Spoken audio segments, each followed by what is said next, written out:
It's chess again. Miroslav SRBBG, 1905 rated. We're playing the Queen's Gambit Declined. I really want to learn more about the c5 move, like semi-Tarrasch stuff. He's trying to flank out his bishop against mine. I'm going to defend the c4 pawn, castle, and then play rook d1. Because the only way his bishop gets better is if the center opens up. So I want my rook to be lined up against his queen when that happens. Probably c5 is a good move here, just to make sure the center gets completely obliterated, and my knight will no longer be assisting in the defense of the center.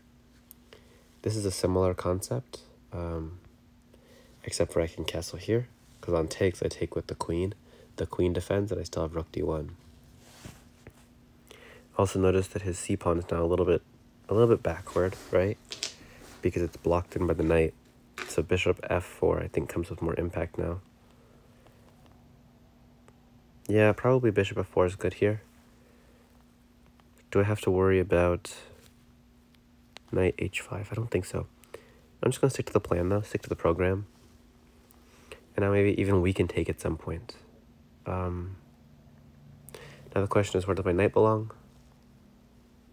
I'm still trying to push e4. I just can't push it right now for reasons. Does knight e5 make any sense at all? Knight e5 combined with bishop f5 maybe sounds good. I just don't like the idea of bishop f4, bishop d6. Takes. Then I have an extra move, but I don't know what I'm trying to do with the move, you know? I think my der square bishop does have to get out, and he does have this kind of idea of knight b4, which seems a little bit uncomfortable. So I'll play a3, b4, and then put my bishop on b2 instead.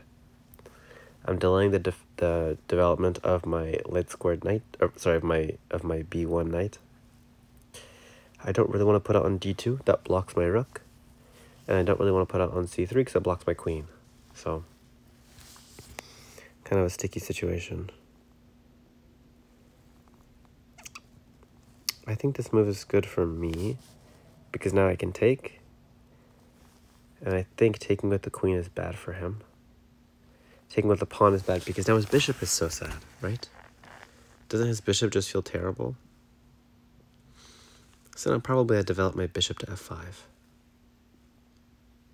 Get my bishop out of the pawn chain. Or actually, I need to be pushing on the queen side, I think.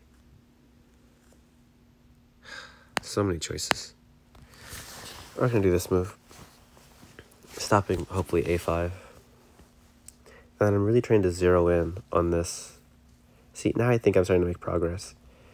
Because I don't see why bishop f5 would be so bad. I think it's bishop f5 because I can even take right away. Bishop f5 takes. He takes with the queen, and then I play b5, and I win back the thing.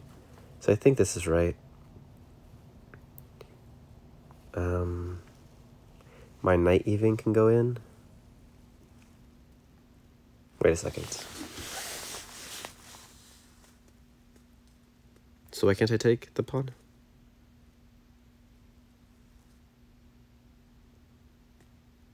Can't I? I take the pawn, he takes with the queen. I play b5 and take back, then he takes. So it's a trade of knight for my bishop. Is his bishop really so bad, though? That's the question I'm trying to ask myself. I think I take this. I think I go for this trade. My pawns end up on a4 and b5 and e3. I don't have a dark squared bishop. All my pawns are on dark squares, except for my a4, b5. Which those hurt him, I think, more than they hurt me.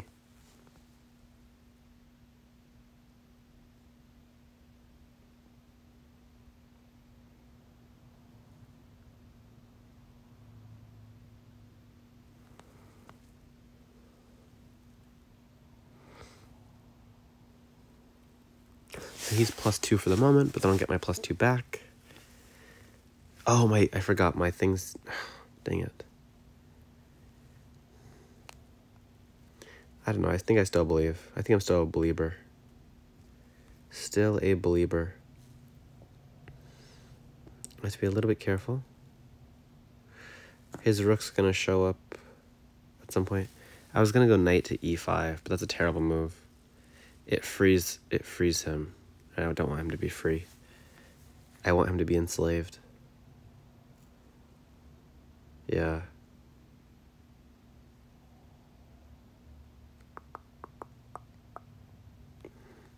I think I have to start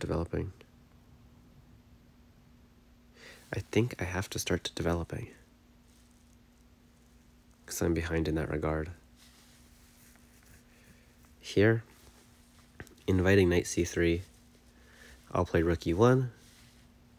His knight will go somewhere, presumably. Although it could go nowhere. That would also be a move he could play. Now, my knight's going to reroute e1 and then something after that.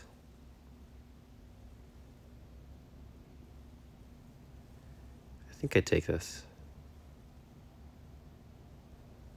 And then I move my knight, and then I play e3. This is my plan. Haha, I'm attacking your pawn on f5. Mwahaha. This was my plan all along.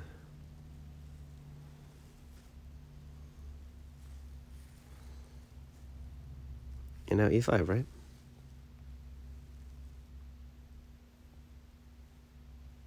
e5. Now I gotta move my bishop, presumably to f1. So my knight doesn't get trapped, because my knight's on the edge of the board right now, and that's no bueno. So my knight's gonna revive itself on f4. Yeah, this is fine. I'm not really worried about this. I have a check I can play. Ooh, watch this. He goes rook b2. I play rook ab1, attacking his rook.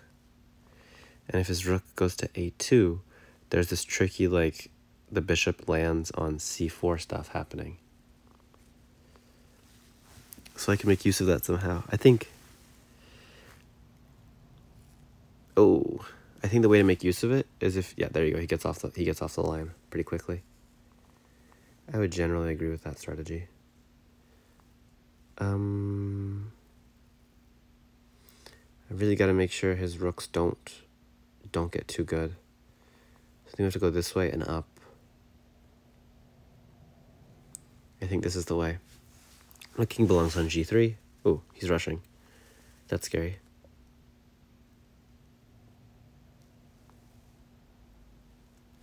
Is there a checkmate if I check him here? No, I can't reel him in. Dude, I wanted to play h6 so bad. h6 would be such an amazing blunder. h6 would be such an incredible blunder. Bishop e2 check. Wham. He would be so sad. Probably I didn't even have to play that move. I can play like h3 or something. No, I have to defend the thing. Why that move? What's he aiming for? What? He's gonna go down? Oh, I didn't see. Actually, this isn't even a problem. When he goes rook c1 here, I don't take it. If I take it, I'm worse. The trick is when he plays rook c1, I play rook a2. And I'm just defending everything under control. Ugh. Well, he has bishop d5. Bishop d5. That's a good move. But then I have bishop e2 check. Oh! What? What?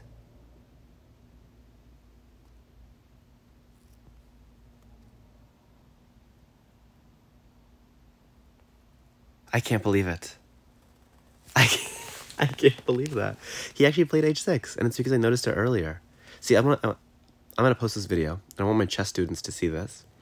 Remember earlier I said, here, h6 would be a tremendous blunder, because his king has nowhere to go, right?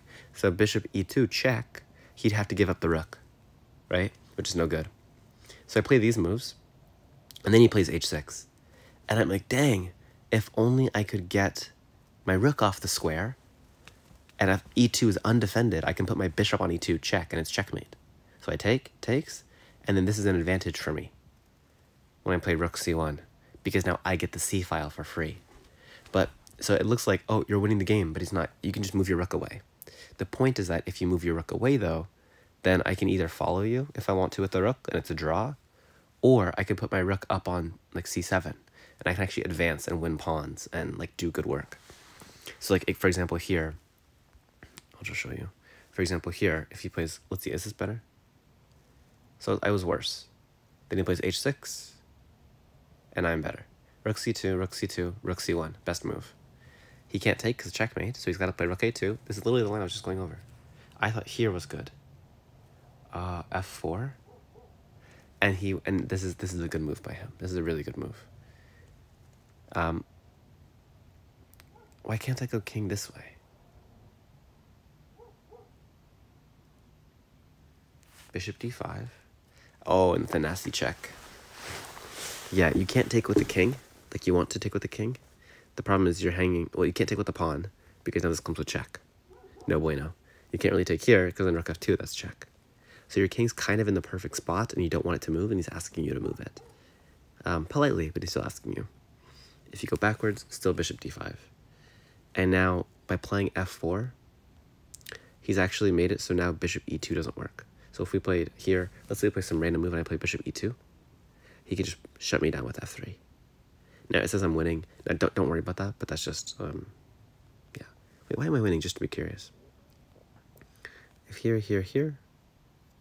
Wait, no, that's not how it went. Right here. I played some silly move. Here, here. Because bishop c4, you take this.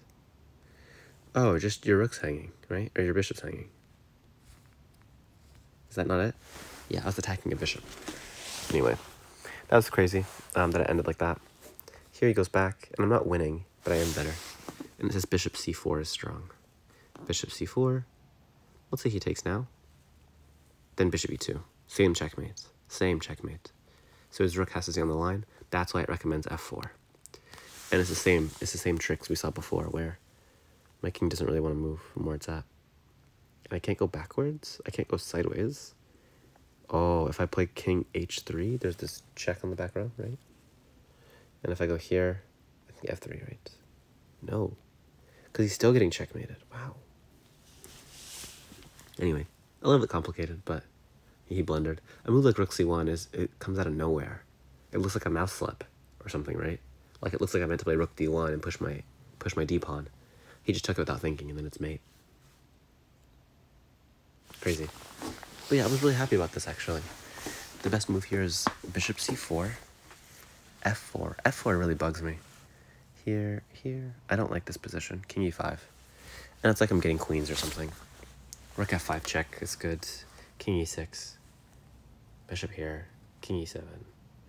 Like, look at this crazy position. And I don't have to worry about, he doesn't have to worry about bishop coming back to e2. Like, okay, random move bishop e2. Because he can always just capture here like this. My king's no longer defending that pawn.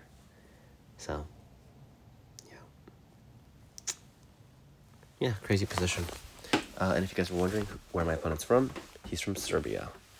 Thanks so much for watching chess, and stay Turkish.